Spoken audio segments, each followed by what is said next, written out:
Man, I've been really going through some stuff. And if you look back at some of my blog posts, you see kind of a trend of the issues that I've personally been struggling with.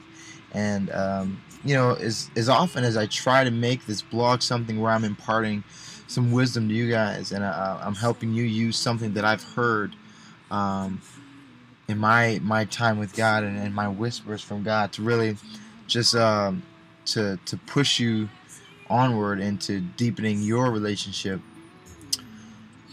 One thing that I've noticed that in the past couple weeks that I've come to grips with is that I've just gotten too busy. To get real, I've really just gotten too busy for God. If that makes any sense. I've gotten too busy for God to have time for God.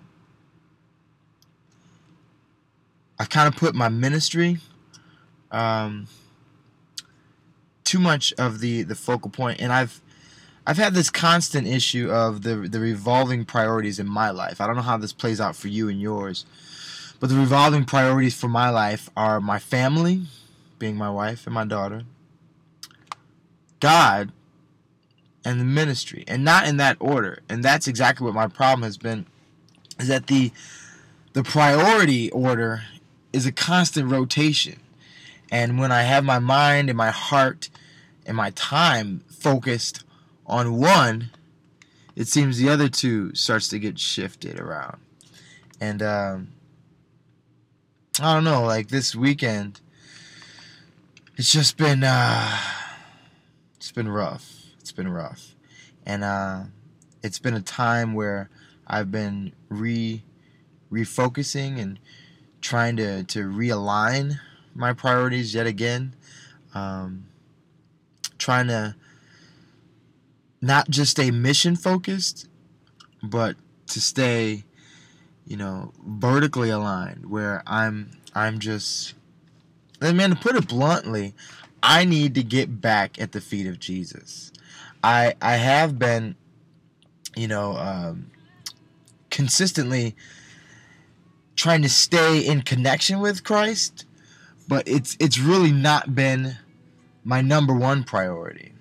My pastor this weekend preached a sermon on staying on mission with margin, and when trying to make priorities, one of the things that first gets cut is our time with God and our time in relation with Jesus. And I don't know how I keep doing this, but I keep finding a way to make Jesus the one of the last priorities. And I'm spending so much of my day like pouring out for Jesus. And I think that I consistently find a way to justify that as a replacement for the time that I spend with Jesus.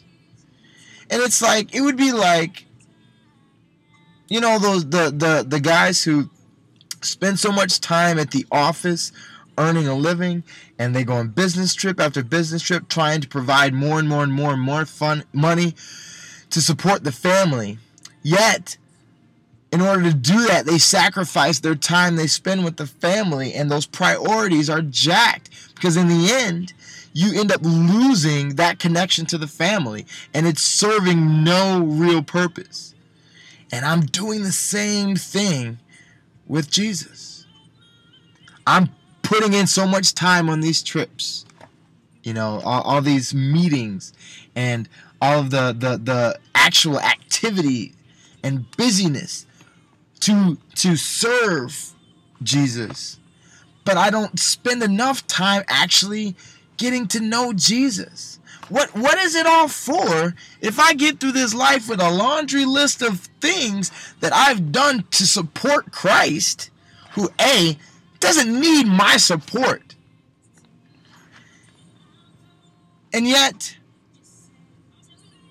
he'll look at me and say, hey, I never knew you. And man, I've had a rough couple weeks, man. where I've been on the slow decline in just my faith and in the areas that I kind of took for granted. And let me tell you, today I've been listening to just some songs that have been stirring me up. Specifically this one here that talks about being available for God. Being used by God. And that's what I've been able to do. Letting Him use me.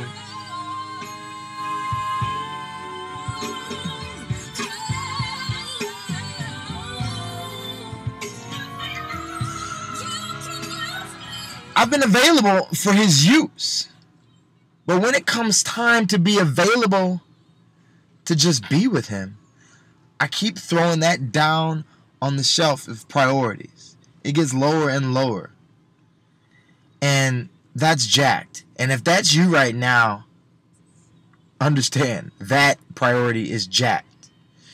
The number one priority for our creation, for us being and existing, is to know Christ.